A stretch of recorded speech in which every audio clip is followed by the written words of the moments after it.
America.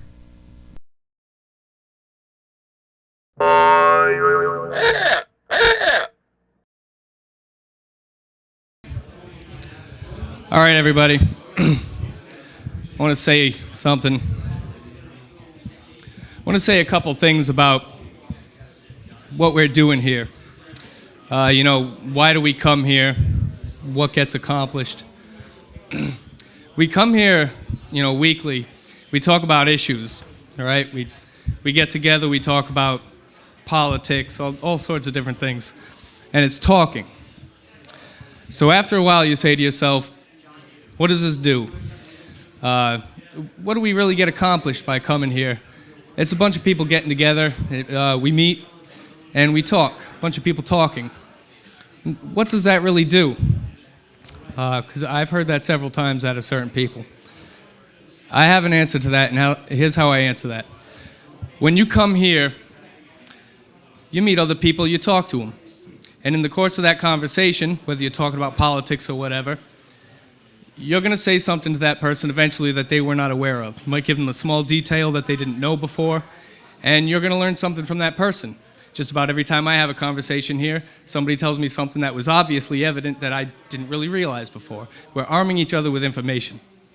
Or you might take something off of our table over there, the First Amendment table, the freedom of press table, and you might learn from that. So you're going to take all this information you gathered here from talking about issues that you don't talk about on a daily basis with other people, and you're going to go out into the world with all this information. And you're going to talk to other people, whether it be at work, with family, with your friends, whatever. And now you're better armed with the information you got here. And believe it or not, even if those people out there disagree with you, you've kind of planted the seeds of thought there. You've got the gears of thought turning in people. What it's doing is spreading a message. And although it doesn't seem it's something. And trust me, even if that person completely disagrees with you, tells you that you're crazy, they're going to go off and talk to another person.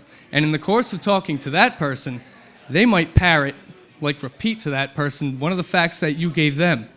And trust me, I've seen this personally before. People think that your opinion is crazy, but if it makes them smarter in front of someone else, they'll use it. And that message has perpetuated itself. It's spread further. If the person does agree with you, they're going to take your little facts, and it's a repeated process. It's a chain of information. So there is an effect to a bunch of people getting together in a room and talking. It may be frustrating because it seems slow or little bits at a time, but it's something. It's much better than nothing. Much better than sitting at home and worrying about these things. So then you're going to ask, why don't we do more? For the time being, it seems that for a bunch of people that work 40 hours or more, full-time jobs, they have families to tend to. They have to tend to the affairs of everyday life. It seems right now this is what people can do with the time they have within their means. So, why don't we do more? I think we can do more.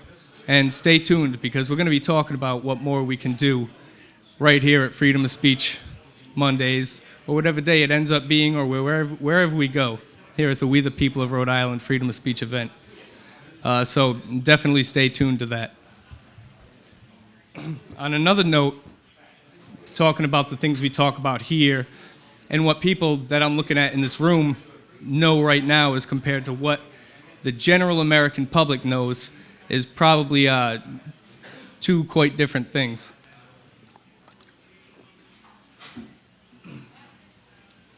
Most of America, most people are under the assumption that, say, Congress or if the president were to make a big move, that it would affect all of us. It would change the way that the country is supposed to operate, whether they pass legislation or whatever. If they did something like that, people think that it's going to make the news. It's going to be all over the television, that it would be in the newspapers, and that everybody would know about it. Not so. Not so at all. Every day there's really important things overlooked, and the grand majority of the population has no idea what's happening at the government level. Here's one example of that. In May of 2005, President Bush signed into law the Security and Prosperity Partnership for North America. Basically, the Prime Minister of Canada, George Bush, and at that time the President Vicente Fox of Mexico sat together, and they signed these documents. They shook hands on it. They made an agreement, and that agreement, part of that agreement, was to lighten up the borders or erase the borders of the United States completely, literally entering us, the entire country, into what they call the North American Union. This got little to no play in the media. Very few people covered this, not mentioned in newspapers. Even Barack Obama pretended not to know what it was. Look that up on YouTube. It's an interesting clip. Yeah, Lou Dobbs mentioned the stuff. I can't figure out why that guy is still on the air if he's going to talk about this, because it seems like the forbidden topic in the media. So here we are, standing on a different piece of soil than we're used to. This is active. This is a fact. This is the Security and Prosperity Partnership for North America, the SPP it was called. You are standing in the North American Union. Your borders aren't what they should be right now. So, without borders, you have illegal immigrants pouring into this country every day by the thousands. Sometimes of the year, literally tens of thousands in a week will cross the border. They're taking up all sorts of government resources and making you poorer. They're spreading the wealth around. Under this Security and Prosperity Partnership for North America, in the North American Union, now Mexican trucks, and we have someone here who was talking about this earlier, Mexican trucking companies are allowed to ship goods up what's called the Trans-Texas Corridor. You might have heard of this, the NAFTA Superhighway, they call this thing. It's a multi-lane highway that runs from Mexico straight up through Texas and disperses along the major routes of the United States. This exists now. They come uninspected, these trucks, right up the border. They have little to no safety regulations at all compared to American truckers. They're a danger on our roads, and we have no idea what is in these trailers.